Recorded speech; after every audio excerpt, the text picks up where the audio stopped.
আসসালামু আলাইকুম, আমি মিরাজ মামুন। আমি আজকে কথা বলবো পৃথিবীর সবচেয়ে পাওয়ারফুল স্কিল, সেটি হচ্ছে কমিউনিকেশন স্কিল। কমিউনিকেশন স্কিলকে বলা হয় সকল স্কিলের টপ এবং সবার উপর রাখা হয় এই স্কিলকে। কারণ হচ্ছে আমাদের সফট স্কিল, যতগুলো সফট স্কিল আছে সেই সফট স্কিলের 85% অর্জন আসে হচ্ছে এই কমিউনিকেশন স্কিল থেকে। এবং কমিউনিকেশন স্কিল এমন একটি স্কিল যে স্কিল আপনার অন্যান্য স্কিলকে ইনহ্যান্স করবে। তো আমরা যদি বলি কমিউনিকেশন কি, কমিউনিকেশন হচ্ছে একে অন্যের সাথে তথ্য বা ফিলিং শেয়ার করা, সেটা হচ্ছে ক্লিয়ার এবং ক্লারিটি এবং হচ্ছে ইফেক্টিভ ওয়েতে। আমরা সকল পেশার মানুষের জন্য কমিউনিকেশন স্কিলটা প্রয়োজন, সেটা প্রফেশনাল লাইফ হতে পারে, পার্সোনাল লাইফ হতে পারে। কমিউনিকেশন স্কিল যদি আমরা ইমপ্রুভ করতে চাই তাহলে আমাদেরকে স্পিকিং, লিসেনিং, বডি ল্যাঙ্গুয়েজ এই তিনটা বিষয়কে কনসিডারেশন রাখতে হবে। আমরা শুধু কথা বলবো সেটাও কমিউনিকেশন হবে না, আবার হচ্ছে আমরা কথা শুনবো সেটাও কমিউনিকেশন হবে না। আপনাকে কথা বলার আগে কথা শুনতে হবে। আর মেন উদ্দেশ্য হচ্ছে যে আমরা কমিউনিকেশন কেন করি? কমিউনিকেশন করি মূলত বিল্ড এ রিলেশনশিপ। একটি রিলেশনশিপ তৈরি করার জন্য মূলত কমিউনিকেশন করা হয়। আমাদের কমিউনিকেশন স্কিল অফিসের টিমওয়ার্ককে ইমপ্রুভ করে, লিডারশিপ স্কিল, একটা লিডারের স্কিলটাকে বাড়ায়, লিডারশিপ স্কিল। আবার আপনি যদি বলেন problem solving, decision making, everything is depend on the communication skill. তাহলে আমরা যদি কমিউনিকেশন স্কিলকে গুরুত্ব দিই তাহলে দেখা যাবে যে আমরা আমাদের অন্যান্য স্কিলগুলো অটোমেটিক্যালি ইমপ্রুভ করবে। তো আমাদের কমিউনিকেশন স্কিলের জন্য একটি প্রিন্সিপাল আছে, যেটা হচ্ছে 7C প্রিন্সিপাল। এখানে 7টি সি এর সমন্বয়ে একটি প্রিন্সিপাল তৈরি করা হয়েছে, যেখানে 7টি পয়েন্ট আছে। যে 7টি পয়েন্ট যদি আমরা নিজেরা অ্যাচিভ করতে পারি তাহলে সেটা হবে আমাদের কমিউনিকেশন হবে ইফেক্টিভ কমিউনিকেশন। আমরা কমিউনিকেশন সবাই করতে পারি, কিন্তু ইফেক্টিভ কমিউনিকেশনটা আমরা প্রপারলি করতে পারি না। আপনি যদি আজকে এই 7টি প্রিন্সিপাল আপনার যদি অ্যাচিভ করতে পারেন, যেটাকে আমরা 7C হিসাবে বলি, এই 7C যদি আপনি অ্যাচিভ করতে পারেন তাহলে আপনার কমিউনিকেশন হবে ইফেক্টিভ কমিউনিকেশন। আমাদের ফার্স্ট যেটা আছে সেটা হচ্ছে ক্লারিটি। এই 1C যদি বলি, ক্লারিটি, আপনি যখন কমিউনিকেশন করবেন তখন আপনাকে ক্লিন, সিম্পল এবং ইজি কমিউনিকেশন করতে হবে। আপনি একটি মেল জেনারেট করলেন, যে মেলের ভাষা বোঝা যাচ্ছে না, আপনি কি লিখবেন, হ্যাঁ, সেটা আপনাকে স্পেসিফিকভাবে আপনি ক্লিয়ার করে দিচ্ছেন না, সেই ক্ষেত্রে কিন্তু আসলে ইফেক্টিভ কমিউনিকেশন হবে না। এই জন্য বলা আছে ক্লিয়ার, সিম্পল এবং হচ্ছে ইজি জিনিস আপনি করতে হবে, আপনাকে ইজিভাবে লিখতে হবে। দ্বিতীয়ত হচ্ছে কনসাসনেস। আপনাকে যখন কারোর সাথে যোগাযোগ করবেন কনসাসনেস মেনটেন করতে হবে, মানে আপনি হচ্ছে শর্ট এবং টু দ্য পয়েন্টে বলতে হবে আপনাকে।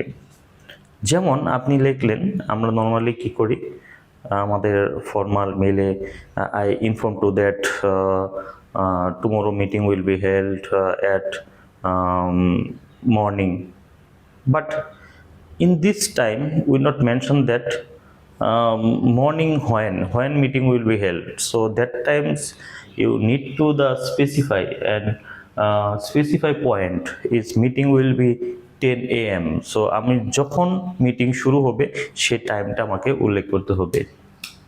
এরপর হচ্ছে কারেক্টনেস।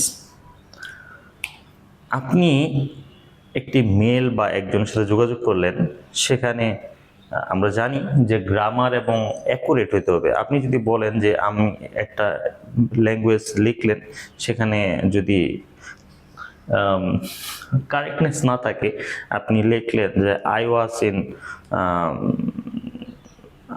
ওয়ার্ক বা এই ধরনের, আপনি অতীতকালের জিনিস আপনি লিখে ফেললেন, এখানে আসলে মূলত উইল না ব্যবহার করে আপনি ভুল করে ওয়াজ একটা ব্যবহার করে ফেললেন, তাহলে কিন্তু আপনার কমিউনিকেশনের 12টা বেজে যাচ্ছে। সো আপনাকে যদি হয় ইফেক্টিভ এবং কারেক্টনেস যদি করতে চান, তাহলে আপনাকে গ্রামার ঠিক করতে হবে, আপনাকে সঠিক গ্রামারে লিখতে হবে, তখন আপনি আপনার কমিউনিকেশনটা প্রপার হয়ে হবে। তারপর যেটা হচ্ছে সেটা হচ্ছে কমপ্লিটনেস। আমরা অনেক সময় ইনকমপ্লিট রিপোর্ট সাবমিট করি। যেমন আমি লিখলাম যে please see the attached file in our mail. Actually মেলে যদি আমি কমিউনিকেট করতে যাই, কিসের ফাইল, স্পেসিফিকভাবে যদি আপনি সেই ফাইলের নামটা একটু বলে দেন যে please see the attached file of the project details, so that Times মেলটা খোলার সাথে সাথেই বোঝা যাবে যে হ্যাঁ আপনি এই ধরনের একটা ফাইল দিয়েছেন।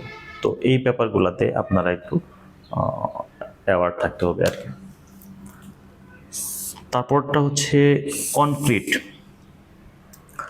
আপনাকে কনক্রিট হতে হবে। আপনি যে ডিসিশন নেন না কেন, আপনাকে কনক্রিট ডিসিশন দিতে হবে, কনক্রিট টাইম বলতে হবে। আপনি বললেন মিটিং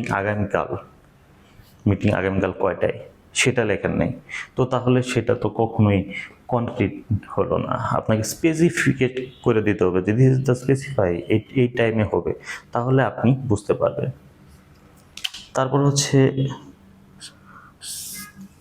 কার্টেসি। আমরা যখন একজন আরেকজনের সাথে কথা বলি, আমরা যখন তার সাথে আপনি কিভাবে সম্বোধন করবেন, তাকে কি বলবেন, রেসপেক্ট করবেন কিনা, positive. So it is very much important, because আপনি যখন একজনের সাথে কথা বলতে তাকে যদি রেসপেক্ট না করেন, তাহলে আপনার সাথে তার একটা ভালো সম্পর্ক হবে না। তো আপনি দেখবেন যে আপনি যখন কোনো মার্কেটিংয়ে বা আপনি কোথাও সেলসে যাবেন, আপনি যখন যারা বড় বড় সেলসের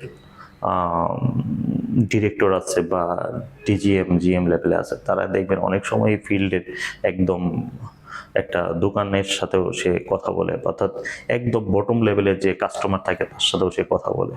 কারণ হচ্ছে সে সেখানে তাকে রেসপেক্ট করে। আর যখন একজন ডিরেক্টর বা জিএম এসে একজন ফিল্ড লেভেলের একজন কাস্টমার সাথে কথা বলবে, তখন তাদের রিলেশনটা অন্য লেভেলে হয়ে যাবে।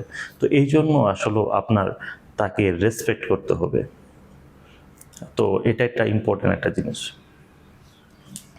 দেন consideration, receiver feeling and need. আপনি যার সাথে কথা বলতেছেন সে আসলে বুঝতেছে না। যেমন আপনি মনে করেন একজন ইংরেজি ভালো বলেন, সব সময় আপনি ইংলিশে স্পিক করেন, কিন্তু আপনি যখন একজন যদি বলি ফিল্ড পর্যায়ে একজনের সাথে কথা বলতে যাচ্ছেন, তখন যদি আপনি ইংলিশে স্পিক করেন, তাহলে আপনার স্পিকিং সে বুঝবে না। এবং একজন নিউ কামারকে আপনি এসে প্রচুর কাজ দিয়ে দিলেন, তখন সে কিন্তু ওই কাজটা নিতে পারবে না। আপনাকে তাকে স্লোলি এবং স্টেপ বাই স্টেপ কাজগুলো দিতে হবে। এই যে বিষয়টা বোঝানো হয়েছে সেটাই হচ্ছে কনসিডারেশন। আপনাকে কনসিডারেশন করতে হবে। এই 7টি সি, 1 2 3 4 5 6 7, এই 7টি সি নিয়েই আমার 7C প্রিন্সিপাল অফ কমিউনিকেশন। তাহলে ইফেক্টিভ কমিউনিকেশন করতে গেলে আপনাকে এই 7টা সি জানতে হবে, এবং আপনি এই 7টা সি যদি আপনার প্রফেশনাল লাইফে অ্যাপ্লাই করেন, তাহলে আপনি ইজিলি আপনার কমিউনিকেশন স্কিল ডেভেলপ হবে। আমরা সবাই কমিউনিকেশন করতে পারি, বাট ইফেক্টিভ কমিউনিকেশন আমরা আসলে পারি না। ইফেক্টিভ কমিউনিকেশন করতে গেলে আপনাকে অবশ্যই 7C প্রিন্সিপাল অ্যাপ্লাই করতে হবে। আসুন আমাদের কমিউনিকেশন স্কিল ডেভেলপ করি। Thank you.